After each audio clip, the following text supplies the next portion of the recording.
સભૂપ 14 લોક में मारे तुझ समो कोई नहीं ताहेरो माहेरो एक रूप चिरे ताहेरो अक्षर गाय जे सांभरे तेना कुटुंब सहित पावन थाय भने नरसयो मीठा बोली सूरी जवे तारे कर जोड़ी कृष्ण जी समखाय ध्यान धर नंदना कुंवरनु એને અખિલ ભુવન આનંદ પામે અષ્ટમહાસિદ્ધિ તે દ્વારે ઊભી રહે દેહિતના દોષકૃત સર્વવાને જીરે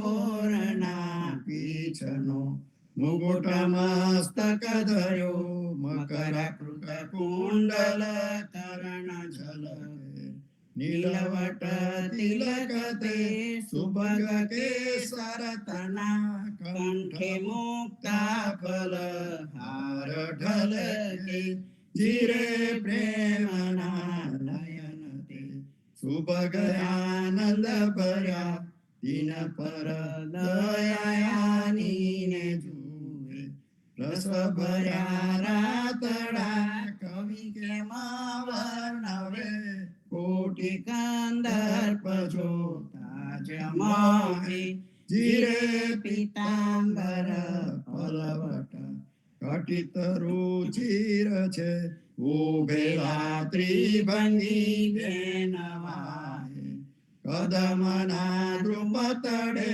રાધિકાર સભરી ગીરધારી સંગયા પીગાવે જીરે મોરલીની ધૂની સુની વનિતા વ્યાકુળ થઈ ગોપિકા કેરડા વૃંદયાવે નરસૈયાને મન આનંદ અતિ ઘનો અભયતના પુષ્પ વધાવે જીરે ધ્યાન ધર નંદના કુંવરનું જેને અખિલ ભુવન આનંદ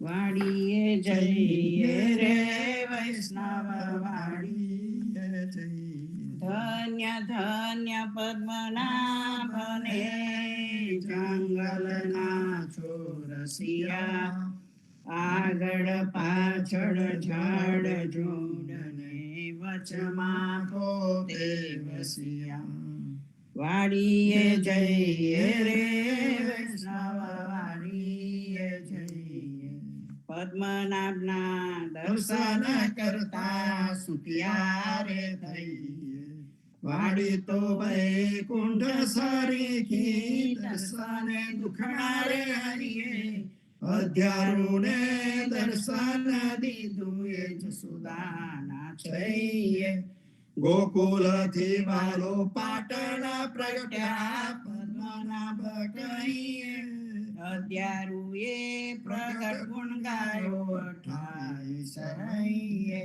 વાડીમાં કબીર બિરાજે સદગુરુના જીવન કહીએ ગોવિંદના દર્શન કરતા 84 ટલીએ અધમો ધારણ સંકટ નિવારણ ભક્ત વસલ કહીએ મોહનના સ્વામીને ભજવો રાખો 28 હૈયે વાડીએ જઈએ રે વૈષ્ણવ વાડીએ જઈએ સાદ કરે જશોદામાં વળી સોતા જાગો દયાળ સેના જાગો મારા નાથજી તમને આવડી સિયા જમુનાના તીર રડિયામાંના શબ્દ કોકિલા કરી રહ્યા થયો પ્રાત મૈડા મૈયારી ઘૂમી રહ્યા છોરું કરે રે કલોલ જમુનાના તીર રડિયામના યશોદા જગાવે માહવને સુતા જાગો ને તાર સૂરજ ઉગે ને પંખી સ્વર કરે ફાટ્યો મોહ પ્રભાત જમુનાના તીર રડિયામના આળસ મરડીને કૃષ્ણ ઉઠિયા આવ્યા રંગ મહો દાતને આલો જસુદા માંગડી મારે થાય છે વાર જમુનાના તીર રડિયામના સોના જારી જમના જલ ભરી આવેર દાતન સા દાતને આલો દીનાનાથને મુખ લોવારુમાં જમુનાના તીર રડિયામના દાતન કરી કૃષ્ણ ઉઠિયા દૂધ આલો જસુદા માય કરવે દોનીને કબે દામનું જસુદા દોવાને જાય જમુનાના તીર રડિયામના વાછરડા વાળે ગોવાળિયો જસુદા દોહે છે ગાય સોના વાળકા દૂધે ભર્યા મોહી સાકર સાર જમુનાના તીર રડિયામના દૂધડા પાવું દીનાનાથને હૈડા ટાળા થાય રોટલી આલો હરિના હાથમાં મોહી માખન સાર જમુનાના તીર રડિયામના સોના રૂપા કેરી કાંચકી ચૌવા ચંદન સાર ચોટી ગોથો દીનાનાથની વેન મોટેરી થાય જમુનાના તીર રડિયામના પૂરી તરુમાં સુરની શેરો સુગંધીદાર અથાના મંગાવું વિધ વિધના ભોજન કરો ભગવાન જમુનાના તીર રડિયામના તરત નાતા દુઃખ તૈયાર છે દહીં દૂધ માખણ સાર કપૂરે ઉતારો હરિની આરતી આરતી ઉતારે બ્રિજના જમુનાના તીર રડિયામના ભોજન કરવા કૃષ્ણ ઉઠિયા આચમનયાલો મારી માય સોના જારી જમના જલ ભરી આચમન લ્યો ને દયાળ જમુનાના તીર રડિયામના ભોજન કરીને કૃષ્ણ ઉઠિયા મુખ વસ્યા નંદજીતા લવિંગ સોપારીને લચી પાન બીડા બેચા જમુનાના તીર રડિયામના માળન આવી મધુવનથી લાવી ચોસર હાર ફૂલ ભરાવું હરિને અંબોડે મોહે ગોકુલની બ્રિજના જમુનાના તીર રડિયામના ચરણે મેલો તારો ચાબકો ડગલો પેરો દીનાના ગજવે ઘાલું બદામ પીસતા શેરડી દાળ મદ્રાસ જમુનાના તીર રડિયામના ચરણે મેલો તારી પાઘડી મોજા પેરો મહારાજ હાથમાં આલો લાલ લાકડી, ગાયો છોડો દીનાનાથ, જમુનાના તીર રડિયામણા, જશોદાએ મહિડા વલોવિયા, આસીઓ ધારીધા, બળભદ્ર વાછરડા બાંધશે, ગાયો છોડો મહારાજ, જમુનાના તીર રડિયામણા, ગાયો ચારવા હું તો નહીં જાઉં, ઓ જશોદાજી માત, જમુનાના જલ છે બિહામણા, સાથે મોકલો સુદા માતા, જમુનાના તીર રડિયામણા, કદમ ચડીને ઝંપલાવ્યા, બેઠા સાત પાતા, કૃષ્ણએ કાળી નાગનાથીઓ, ત્યારે કોણ હતું પાસ, જમુનાના તીર રડિયામણા, ગાયો ચારવા હું તો નહીં જાઉં, ઓ જશોદાજી માત, કાલિંદ્રીના જલ છે બિહામણા, મોકલો બળભદ્ર ભ્રાત,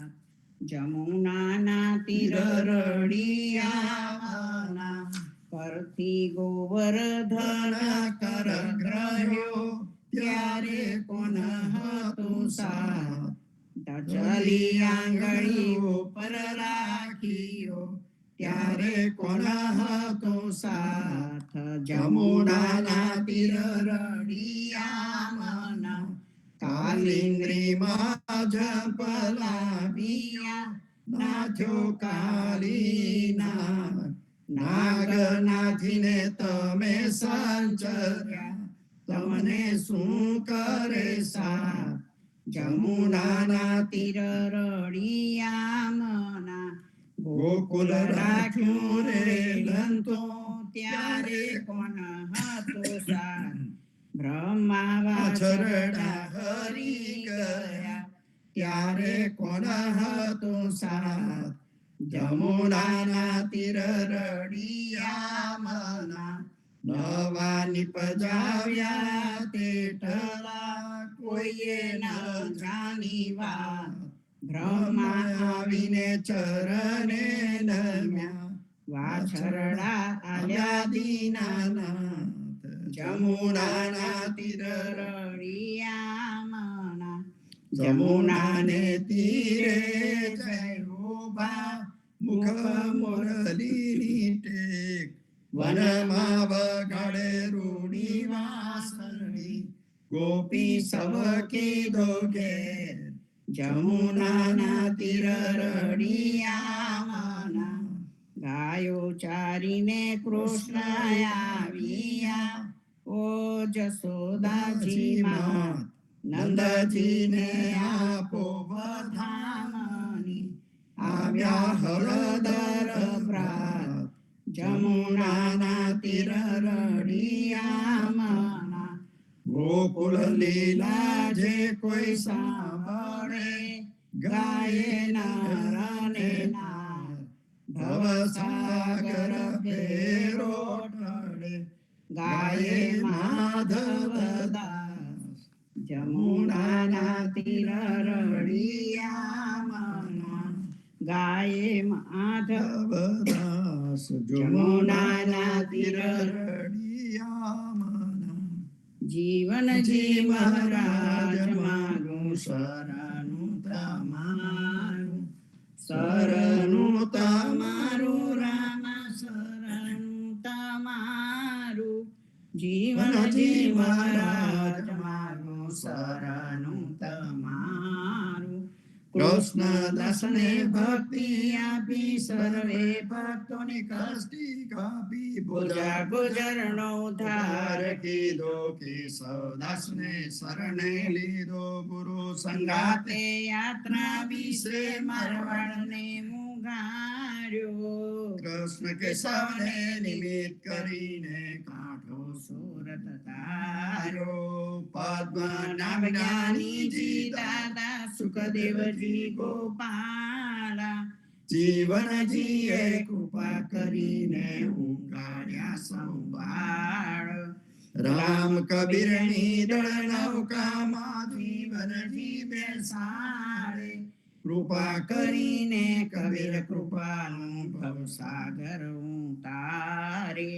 જીવનજીના બાળ ગોપાલો રામ કબીર ઉચારો.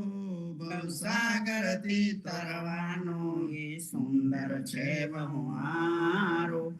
અનન્ય ભક્તિ નમનિષ્ઠાને સતસંગતિને ધારો. અવિશ્વાસને દૂષિત ભોજન સલીલ સંગને ટારો. નિસંગ હોઈને ભજન કરો તો નામ પડે તત્કાળ. મુજ પાપીને શરણે લીધો એવા દીન દયાળ. સદગુરુ જીવન છોડી જનામ જીવન કૃષ્ણ જીવન રામ. સદગુરુ જીવન છોડી જનામ જીવન કબીર જીવન રામ. પરમા બાપ કૃપા કરીને કાનમ પાલ ઉગાર્યા. જીવનજી મહારાજ માગું શરણું તમારું. શરણું તમારું રામ શરણું તમારું. જીવનજી મહારાજ માગું શરણું તમારું. સ્વામી કૃપા કરો અતિ ઘણી. સ્વામી રે મારા સ્વામી કૃપા કરો અતિ ઘણી. ભાજો કો વિચાર અચલ ભક્તિ દેતા. જે છે મુક્તિ ભંડાર પાયે લાગી કરું વિનતી. સ્વામી કૃપા કરો અતિ ઘણી. સ્વામી રે મારા સ્વામી કૃપા કરો અતિ ઘણી. ભાજો કુવિચાર અચલ ભક્તિ દેતા. જે છે મુક્તિ ભંડાર પાયે લાગી કરું વિનતી. આનંદ આરતી હર ખય પારા. હરિજન આયે મેરે પ્રાણ આધારા. સંતો દર્શન મેરે ત્રણ તાપ નિવારે. જન્મ મરણ ભવ સાગર તારો. શાક પાક મળી ભોજન પાવું. સંત સંગત મળી હરિ ગુણ ગાવું. ઘેર ઘેર મંગલ હોત બધાઈ. જન જીવન તા બલ બલ જાય. આનંદ આરતી હર ખય પારા. હરિજન આયે મેરે પ્રાણ આધારા. 14 બાંધ્યો જીવના દેવ રઘુપતિ કી જ્ઞાન. વાટ ઘાટ રક્ષા કરો છોડાવો ચારે ખાન. શિયાવર રામચંદ્ર કી જય. વૃંદાવન કૃષ્ણચંદ્ર કી જય. બોલો ભાઈ સંતન કી જય. સદગુરુ જીવનજી મહારાજના રામ કબીર. સર્વે સંતો ભક્તોને રામ કબીર.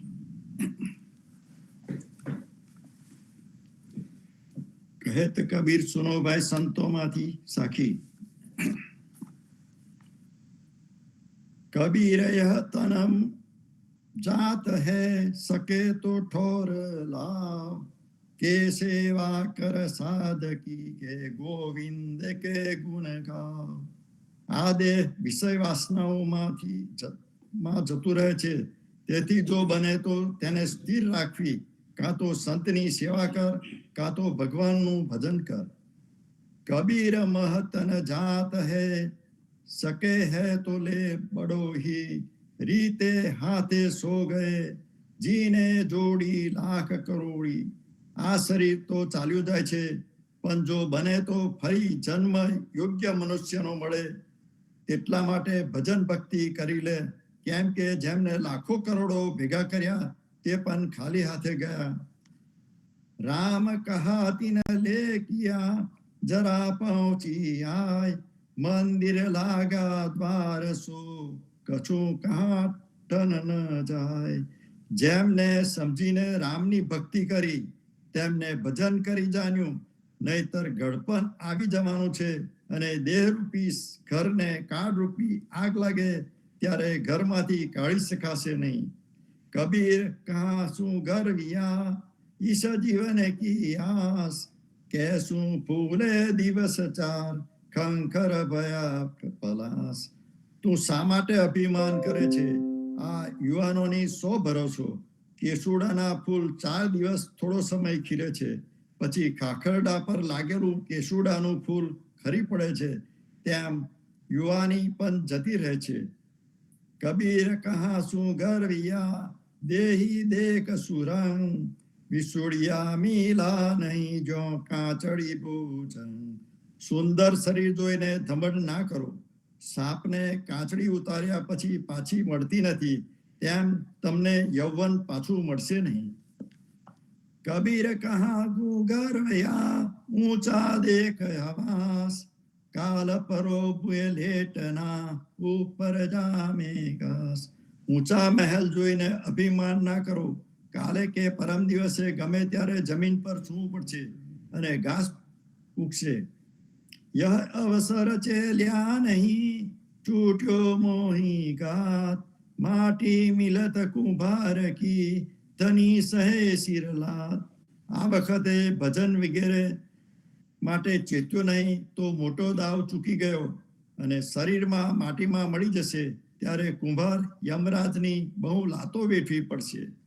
કબીર મન ગાફિલ ગયા સુમરન લાગે નાય, ધની સહેગા કૃત કી જમકી દર ગઈ માય. આ મન કુસંગથી પ્રમાદી બન્યું અને ભજન સ્મરણમાં લાગ્યું નહીં, તેથી યમરાજા યમ સદનમાં કરેલા કર્મના ફળને લીધે મારને દંડ બેઠો પડશે. મેરે નિશાની બીચ કી કુસંગી હે કાલ, કબીર કહે રે પ્રાણીમાં બાની બ્રહ્મ સંભાલ. કુસંગ ગતિ કાળરૂપ છે અને મૃત્યુની નિશાની જેવી છે. માટે ઓ પ્રાણીઓ, તમે સદગુરુની વાણી સાંભળીને પરબ્રહ્મની ભક્તિમાં લાગી જાઓ. કબીર યહ ચિંતામણી મત સંસારી જાય, એ પહેલા સુખ ભોગીયો તિનકા ગુડ લેખાય. હે જીવ, આ પ્રેમ ભક્તિ રૂપી ચિંતામણીમાં સંસારિક વિહારમાં જવાના દેશો. જેમને આ પ્રેમ ભક્તિ રસનું સુખ ભોગવ્યું છે તેઓ વિષયરૂપી ગોળ કેવી રીતે ખાય ના ખાય. કબીર ખાન હારા બાવરા ખાય ખેત આધા પરધા ઉભરે, ચેત કરે સોચે. આ શરીરની અંદર જે પ્રેમ ભક્તિનું રત્ન છે તેને રખેવાળું કરનાર બુદ્ધિ 2 બાપકડી છે. તે રત્નો કામાદિક પક્ષીઓ ચરી જાય છે, બુદ્ધિ વિષયોમાં લાગે છે. તેથી હજુ પણ થોડું ઘણું કંઈ બચ્યું હોય તો ચેતી જાઓ, તો ચેતીને ભક્તિમાં લાગી જાઓ. રામ કબીર. રામ કબીર. સર્વે સંતોને ભક્તોને રામ કબીર. રામ કબીર.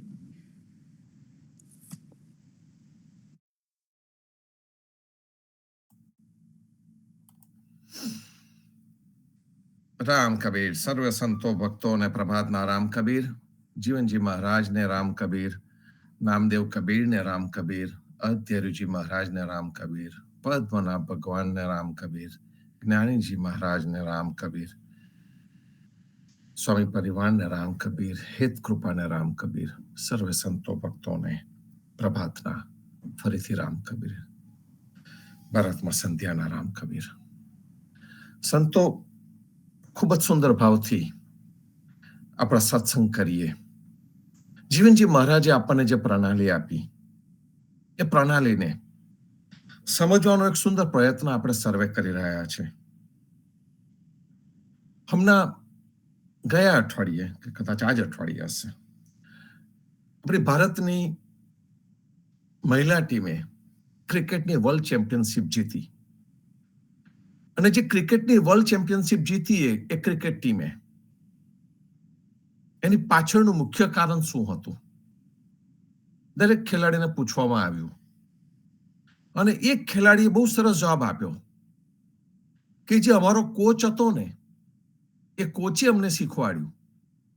દરેક રમતની અંદર શીખવાડનારો કોચ હોય, જે દરેકને પારખે, એની શક્તિઓને ઓળખે અને એની શક્તિઓને ઓળખીને પછીથી કંઈક નાના નાના સજેશન કરે, એવો કોચ હોય.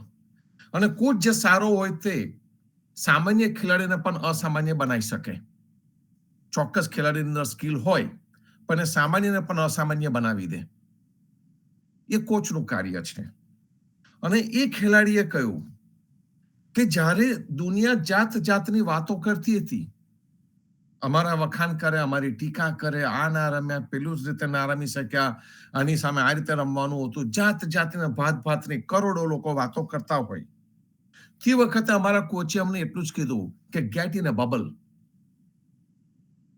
આપણે કોઈક જગ્યાએ તમે ગયા છો ને પર્યટનના સ્થાન ઉપર, તો તમે જોયું હશે કે પેલો બોલ આવે છે. જે લોકો દુબઈ ગયા છે એમને પણ જોયો હશે બોલ, ટ્રાન્સપેરન્ટ બોલ. એમાં તમે જતા રહો, પછીથી એ બોલની અંદર ગબડો, પણ તમે આડાવરા ના ગબડો, બોલની સાથે સાથે જ ગબડ્યા કરો. અને એમાં બોલની સાથે તમે પાણીમાં પણ ગબડી શકો, એ વોટરમાં પણ એ બોલ ટ્રાન્સપેરન્ટ બબલ હોય બોલ, એમાં તમે ફરી શકો, ટેકરા પરથી નીચે પણ આવી શકો, અને છતાં પણ તમને વાગે નહીં અને આનંદ મળે. તો કે છે અમારા કોચે અમને એવું કહ્યું કે તમે આ બબલની અંદર આવી જાઓ, મેક યોર ઓન બબલ. તો કે બબલ એટલે કયો બબલ? તો કે જે બબલની અંદર ફક્ત આપણે આ 15 ખેલાડીઓ અને 2-3 કોચ હોય, તે આપણે આટલા જ જણા, 15 થી 20 જણ આપણે એક બબલમાં આવી જઈએ, અને આની બહારની વાત નહીં. ઓપિનિયન પણ આપણો અંદરનો, બધું જ આપણું પોતાનું. અને બબલની અંદર તમે રહેશો ને તો તમારું જે મેન્ટલ સ્ટેટ છે, જે માનસિકતા તમારી છે, એ માનસિકતાને કોઈ અસર નહીં કરી શકે. એકદમ પોઝિટિવ રહી શકશો. અને તરત જ આ જ્યારે વાત એ ખેલાડીએ કરીને, તો મને આપણો ઈ પથ્થરો યાદ આવ્યો કે આપણો ઈ પથ્થરો પણ બબલ જેવો જ છે કે એક સમાન વિચારસરણીના લોકો ભેગા થાય. જીવનજી મહારાજ આપણને શું પ્રબોધકા અંગની અંદર કહીને ગયા છે? પ્રબોધકા અંગને એક સાખીને જ્યારે આપણે પકડીને ચાલતા હોય તો we are in that bubble.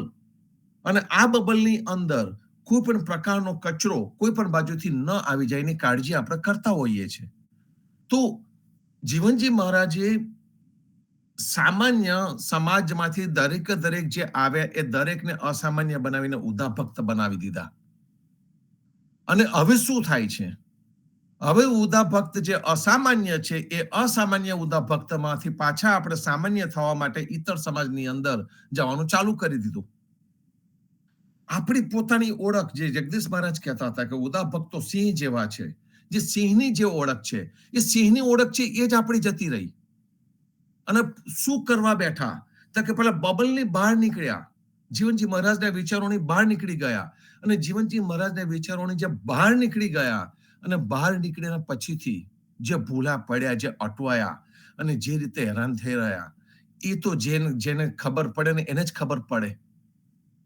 પેલું કહે છે ને કે ભાઈ કોઈ ધન ગુમાવ્યું, જુગાર રમવા ગયો, લાસ વેગાસમાં ગયો અને પૈસા ગુમાયા, તો કે નહીં કે મેં આટલા ગુમાયા, પણ આ કમાયો હશે તો છાતી કરીને કહેશે હું આટલા કમાયો, પણ કેટલા ગુમાયા એ આપણને ખબર નથી. એટલે લાસ વેગાસમાં હજુ સુધી કોઈ ગુમાયા વગર આયા હોય એવા શક્ય થયા નથી.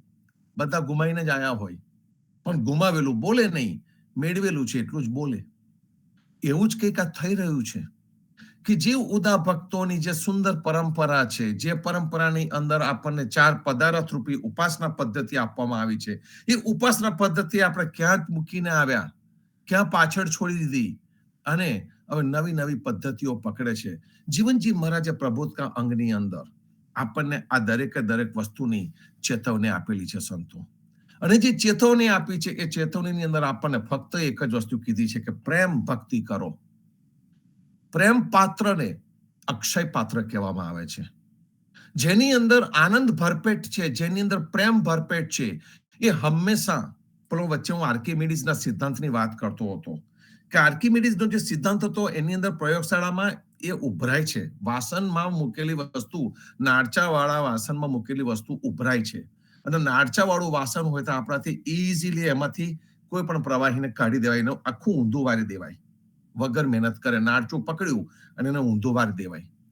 એવું જ આ પ્રેમનું છે કે પ્રેમ અંદરથી એટલો બધો ઉદ્ભવ થતો હોય કે એનું કાર્ય કરવાનું મન જ થયા કરે. એ પ્રેમ ભક્તિની અંદર રાચા રહેવાનું મન થયા કરે. રામ કબીરની અંદર મગ્ન થવાનું જ મન થયા કરે.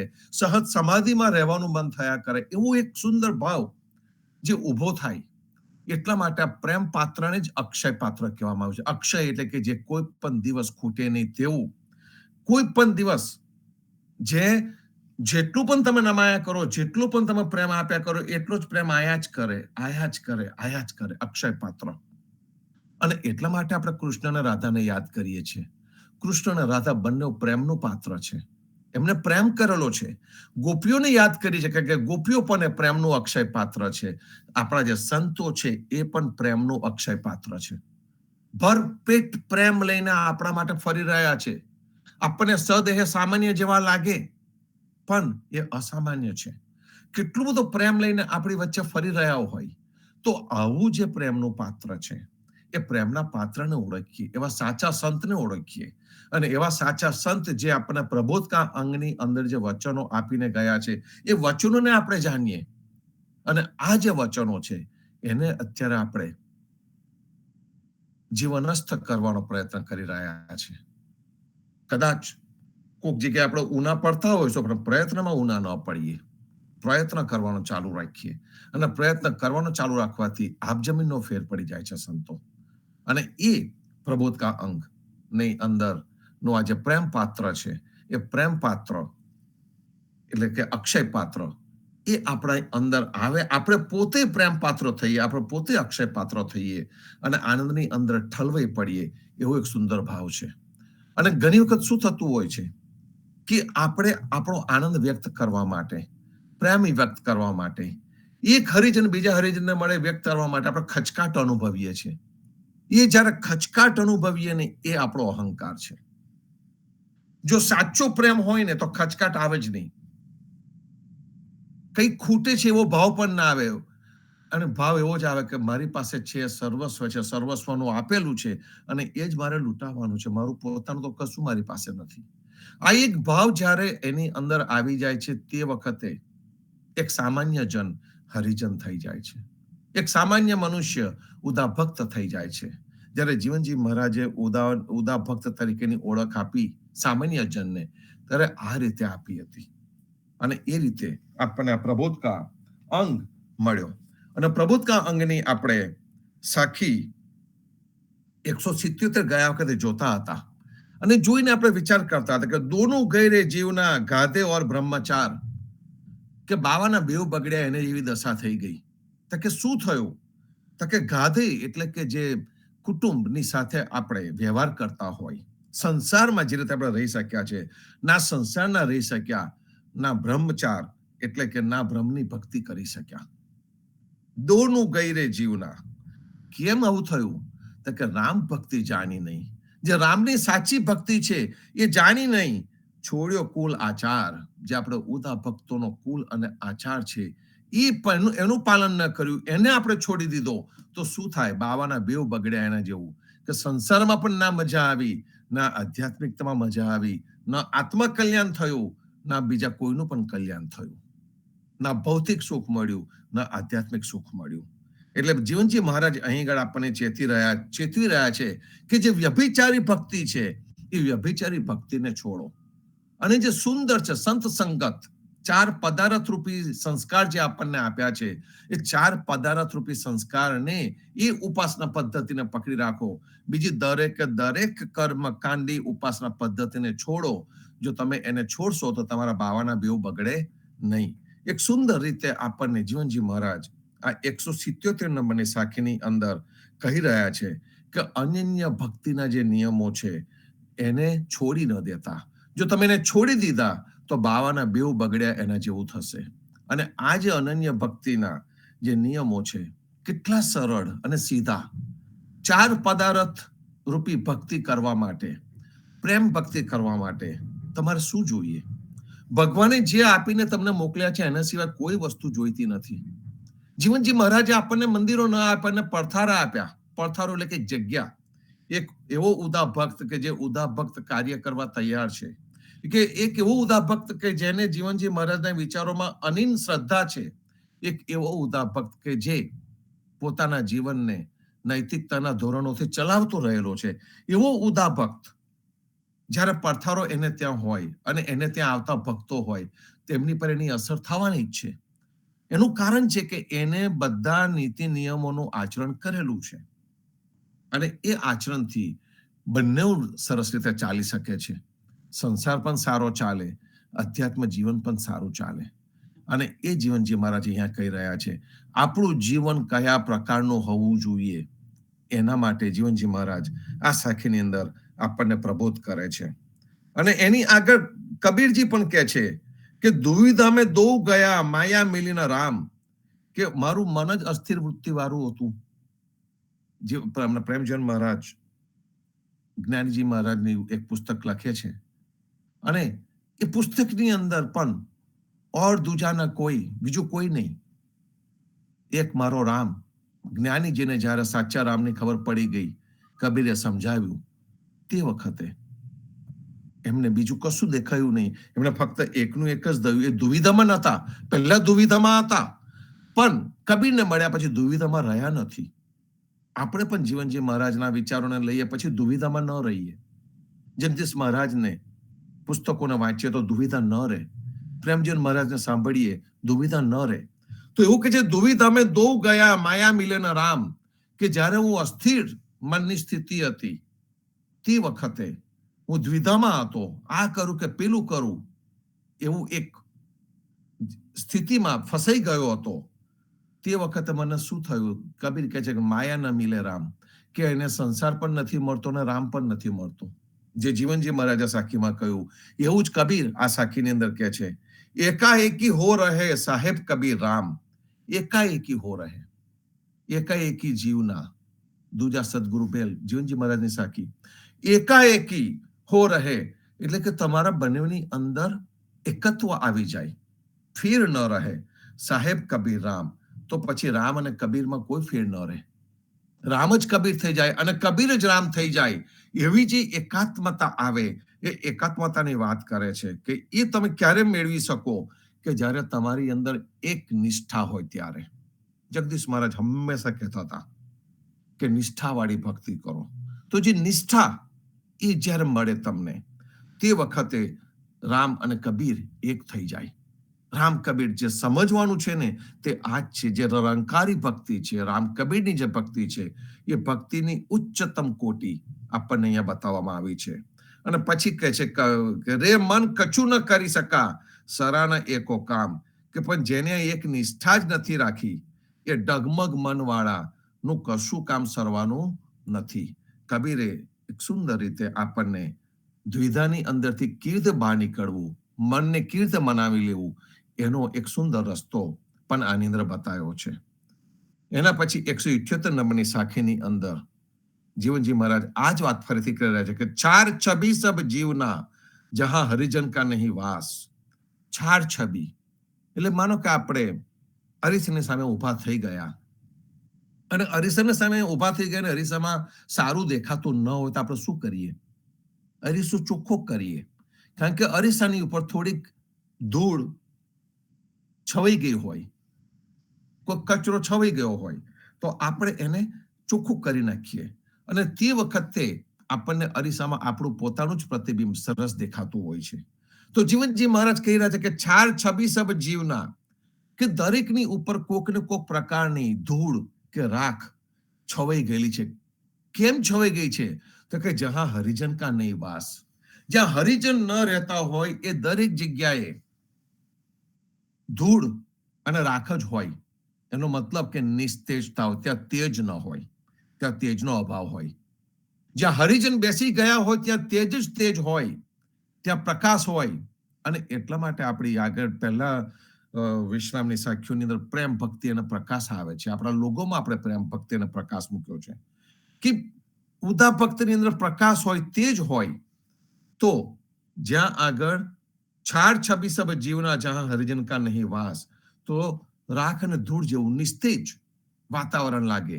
જ્યાં આગળ હરિજન ન હોય ને ત્યાં ગમે એટલો પૈસાવાળાનો ટોળો બેઠો હોય, ધનવાનોનો ટોળો બેઠો હોય, ફિલોસોફર્સ વિચારો વાળાનો ટોળો બેઠો હોય, ગમે રીતે કીર્તિવાનોનો ટોળો બેઠો હોય, કીર્તિ મેળવેલા દરેક બેઠા હોય, પણ જો એમની અંદર પ્રેમ ભક્તિનું બુંદ નહીં હોય ને તો તેજસ્વીતા નહીં હોય.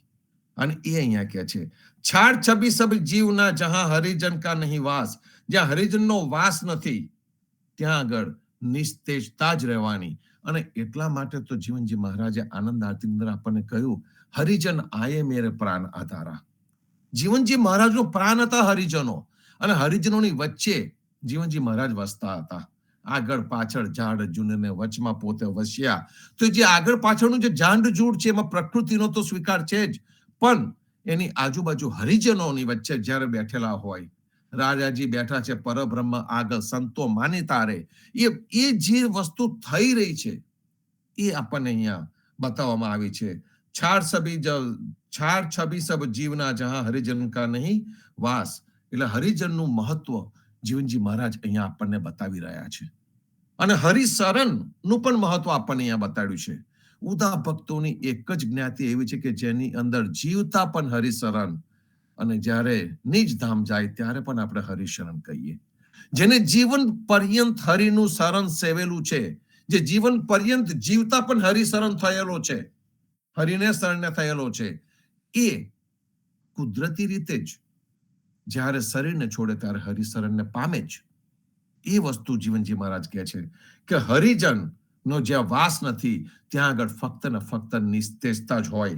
કહા ઘોડા કહા છપરી, અહીં આગળ જીવનજી મહારાજ આપણે કહા ઘોડા, એટલે ઘોડાને એમને જ્યાં હાથીનો ઘોડા બાંધેલો ને એને આપણે મેલ કહીએ, પૈસા વાળો કહીએ. ઘોડા સામાન્ય જનને ન પોસાય, હાથી સામાન્ય જનને ન પોસાય. એટલે કહે છે કે કહા ઘોડા કહા છપરી, એટલે જ્યાં આગળ ઘોડો હોય એવો મહેલ, કાં તો છાપરી એટલે કે ભાઈ કોઈનું નાનું ઝૂંપડું પણ હોઈ શકે, કહા મોટા કૈલાસ, કાં તો કોઈની પાસે કૈલાસ એટલે કે અભિમાન વાળું દ્રશ્ય પણ હોઈ શકે. આવું દરેક જણાની પાસે હોય, બંગલો હોય, મહેલ હોય, છાપરું હોય કે કૈલાસ જેવો વૈભવ હોય, એ દરેક વસ્તુ હોય, પણ હરિજન વગર એ વસ્તુ યોગ્ય નથી, કારણ કે એની અંદર અભિમાન છે. અને જ્યાં અભિમાન છે એ દરેક વસ્તુ ધૂળ બરાબર છે. જીવનજી મહારાજ અભિમાનને કાઢવા માટેની વાત કરી રહ્યા છે, હરિજનોની સાથે રહેવાની વાત કરી રહ્યા છે.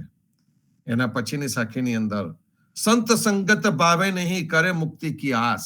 4 પદાર્થનો સૌથી મોટો પદાર્થ એટલે સંત સંગત. અને કહે છે કે સંત સંગત ભાવે નહીં કરે મુક્તિ કી આસ. સંત સંગતમાં બેસવું નથી, સંત સંગત કરવી નથી, સંતોની સાથે રહેવું નથી, અને ફક્ત જે મુક્તિની વાતો કરે છે કે મોક્ષ માર્ગ મળે, આ કર્મ કરવાથી આનાથી આ ફળ આપણને પ્રાપ્ત થાય, એની પાછળ જે દોડ્યા કરે છે, ત્યાં આગળ જીવનજી મહારાજે અત્યારે આંગળી ચીંધી છે, દીવાદાડી કરીને આપણને બતાવ્યું છે. સંત સંગત ભાવે નહીં કરે મુક્તિ કી આસ, પિતા કહાસુ કહેગો જીવના જો બેટા જાયો દાસ. કે તમે જપ તપ વ્રત અને મોક્ષ મેળવવા માટેની માગણી જ કર્યા કરતા હોય, સંત સંગત કરવી નથી. એની કમ્પેરિઝન જીવનજી મહારાજે કરી છે કે ભાઈ જેનો છોકરો છે એ દાસનો છોકરો છે, એ એના પિતા કોણ છે કેવી રીતે કહી શકશે? એનું કારણ છે કે આન દેવના ઉપાસકો જુદા જુદા દેવી દેવતાઓની ભક્તિ કરતા હોય, અને જુદા જુદા દેવી દેવતાઓની ભક્તિ કરતા હોય, આન દેવની ભક્તિ કરતા હોય, તેમાંનો કયો દેવ આવીને એમને મોક્ષ આપી જશે એના વિશે પણ એમને શંકા છે. જુદા જુદા વારે જુદા જુદા મંદિરોમાં જઈને માથું રગડ્યા કરે, અને પેલા ભિખારીની જેમ માગે. બહાર પેલો ભિખારી તો રેગ્યુલર ભીખ માંગવા જ બેઠો છે, પણ મંદિરની અંદર સારા કપડા પહેરીને પણ ભીખ માંગવા જ જનારા હોય છે. તો એ જે સારા કપડા પહેરીને ભીખ માંગવા જનારા, માગણી કરનારાની વાત અહીંયા જીવનજી મહારાજ કહી રહ્યા છે કે જેને જુદા જુદા આન દેવોની દેવી દેવતાઓની જે ઉપાસના કરી અને એ પદ્ધતિમાં જે અટવાઈ પડ્યો, એને સાચો પિતા કોણ છે એની ખબર જ નથી. The source of power is only one. Ram એ પરબ્રહ્મ છે. એ ધ સોર્સ ઓફ પાવર એક જ છે. એ અખૂટ શક્તિ એક જ જગ્યાએથી આવી છે. એ જ વસ્તુ ભૂલી જવામાં આવી છે. અને એની અંદર વિશ્વાસ ન રહ્યો એટલે જુદા જુદા જુદા જુદા દેવી દેવતાઓની અંદર મનુષ્ય જાય છે. તો આટલા બધા બ્રહ્માથી તમને કોણ ઉગારે? જીવનજી મહારાજ અહીંયા કહે છે કે સંત સંગત ભાવે નહીં, કરે મુક્તિ કી આસ. મનુષ્યને જોઈએ છે શું અને કરે છે શું, એની વાત આપણને અહીંયા કરવામાં આવી છે. એના પછી કહે છે અષ્ટાવક્ર આદિદેય. અષ્ટાવક્ર આદિદેય, અષ્ટાવક્ર એટલે જ્ઞાનીઓની વાત કરે છે. અહીંયા જીવનજી મહારાજ આપણને ઘણા બધા નામ આપી રહ્યા છે કે જેમના નામે આપણે ઘણી બધી વાર્તાઓ પણ જાણતા હોઈએ છીએ. તો જે અષ્ટાવક્ર છે, જેના 8 અંગ વાંકા હતા પણ જ્ઞાની હતા, એવા અષ્ટાવક્ર આદિદેય એમના જેવા ઘણા બધા એટલે કે જ્ઞાનીઓ.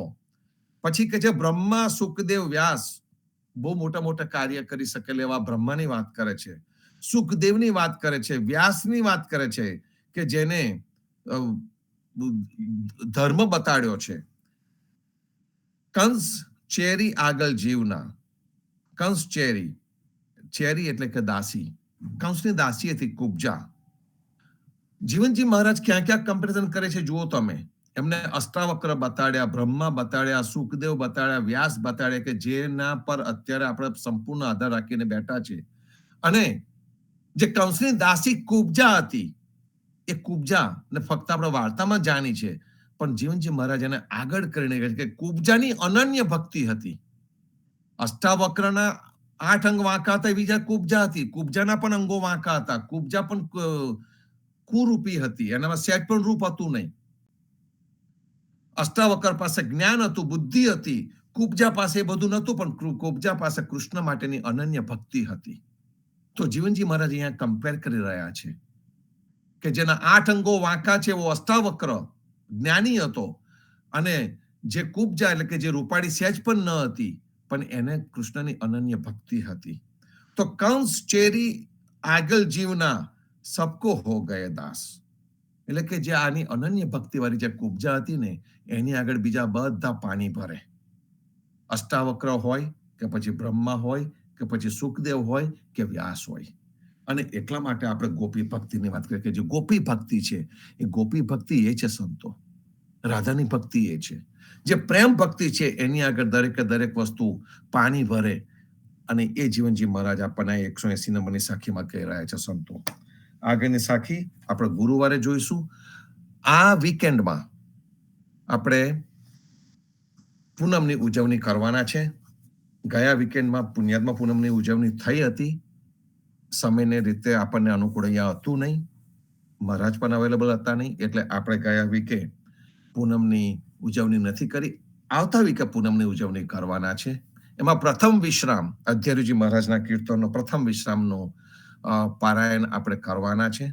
એના માટેનું નામ આ તો આજે એટલા માટે જ્યારે કદાચ ગુરુવારે બોલવા બેસું ભૂલી જવાય એટલા માટે અગાઉથી જાહેર કરું છું, પણ તમે ગુરુવાર કે શુક્રવારે અમને અહીંયા કોલ કરજો અને જણાવજો તમારે શનિવારે પારાયણમાં જે પણ કીર્તન ગાવું હોય એના માટે ફર્સ્ટ કમ ફર્સ્ટ સર્વ એ પ્રમાણે એ કીર્તનો આપવામાં આવશે. અને શનિવારે આપણે પૂનમની ઉજવણી કરીશું. રવિવારે ભક્ત મિલન છે, તો રવિવારે ભક્ત મિલનની પણ આપણે ઉજવણી કરવાના છે સંધ્યા આરતીના સમય ઉપર. તો એ વખતે સર્વે જોડાજો. ફરીથી યાદ રાખીને ગુરુવારે હું કહીશ તો ખરો જ, પણ કદાચ ભૂલી જાઉં તો આપ સર્વે યાદ રાખશો. સર્વે સંતો ભક્તોને પ્રભાતના રામ કબીર, ભારતમાં સંધ્યાના રામ કબીર, સ્વામી પરિવારના રામ કબીર, હેત કૃપાના રામ કબીર. સર્વે સંતો ભક્તોને રામ કબીર. રામ કબીર. રામ કબીર. રામ કબીર, રામ કબીર, રામ કબીર, રામ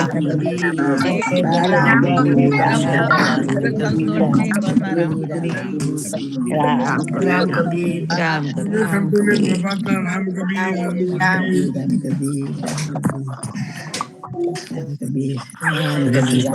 રામ કબીર.